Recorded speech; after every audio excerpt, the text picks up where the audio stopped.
وما أرسلناك إلا رحمة بسم الله للعالمين.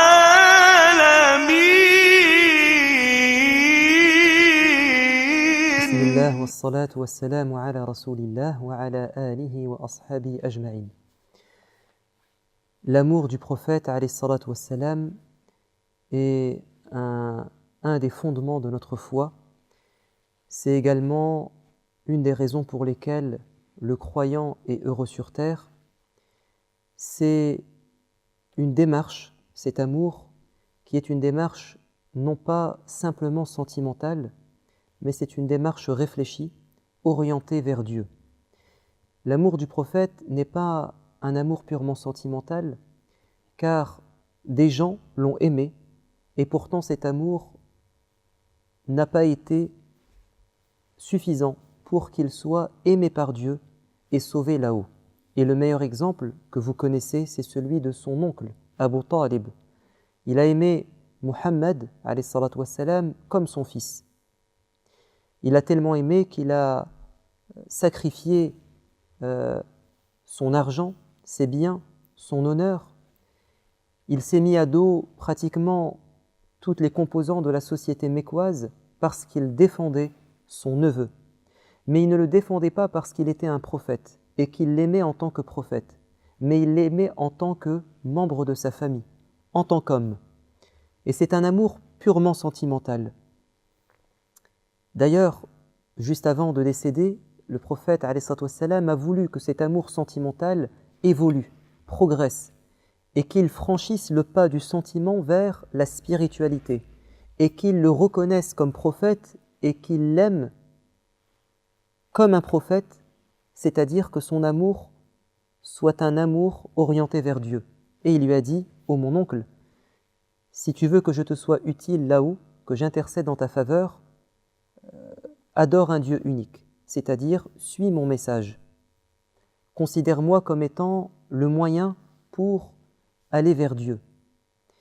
Mais l'oncle va refuser, il va s'attacher à la tradition de ses ancêtres et Dieu va dire au prophète alayhi salatu wassalam, tu n'es pas capable de guider ceux que tu aimes, mais c'est moi qui guide.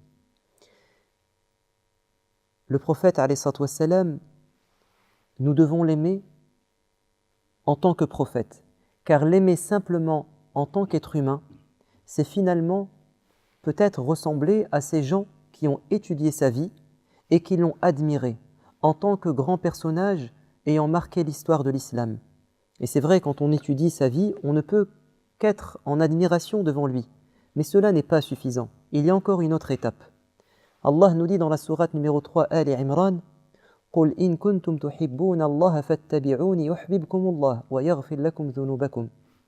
Dis, si vous aimez véritablement Dieu, alors suivez-moi, et Dieu vous aimera. Dieu n'a pas dit dans ce verset, si vous aimez Dieu, aimez-moi. Dit prophète, aimez-moi. Mais suivez-moi, c'est-à-dire que cet amour soit un amour éclairé qui découle sur une guidance, prendre comme le prophète comme exemple. Aimer le prophète, c'est l'aimer par son cœur, mais c'est l'aimer par sa foi et c'est le suivre, car il est le chemin vers Dieu. C'est ça l'amour véritable. C'est de le considérer comme étant notre modèle, notre lumière pour arriver à Dieu. C'est qu'il soit le moyen pour aimer Dieu. Si vous m'aimez, suivez le prophète et je vous aimerai.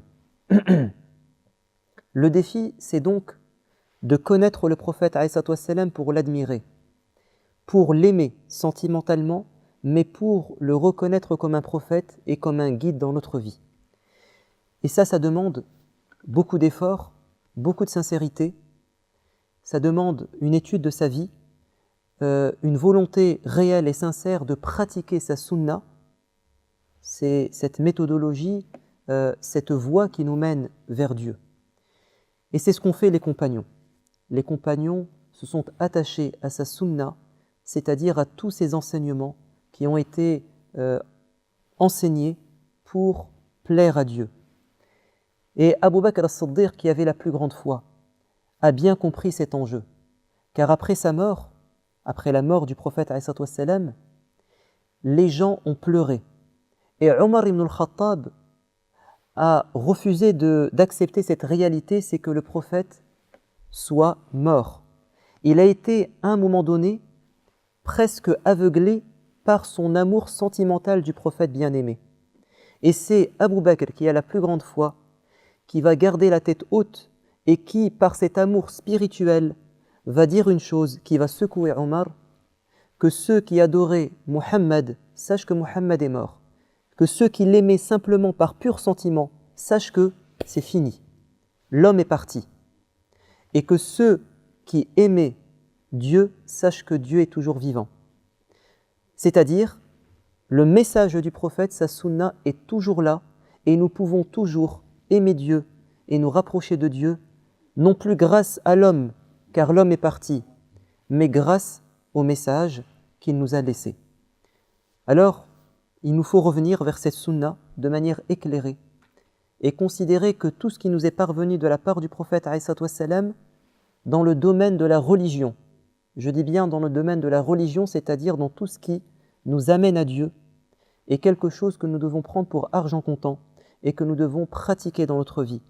Quant au reste, qui n'est pas de l'ordre de sa prophétie, qui n'est pas de l'ordre de son statut de prophète, mais de l'ordre de son statut d'être humain, alors nous devons le prendre comme modèle et exemple, mais c'est une chose qui peut être discutée, qui peut évoluer, qui peut être adaptée. Mais tout ce qui nous vient du prophète en tant que prophète, c'est une chose à laquelle il faut absolument se conformer. Et là est tout l'enjeu aujourd'hui de la compréhension de la sunna, comment distinguer ces différentes facettes qui existaient chez le prophète en tant qu'homme, en tant que prophète, en tant qu'être humain, en tant qu'adorateur, en tant que chef d'État, en tant que père de famille. Il y a toutes ces facettes qu'il faut étudier minutieusement pour véritablement suivre sa sunna, c'est-à-dire cette voie qui nous mène à Dieu. Wallahu a'lam, walhamdulillahi rabbil alamin. وما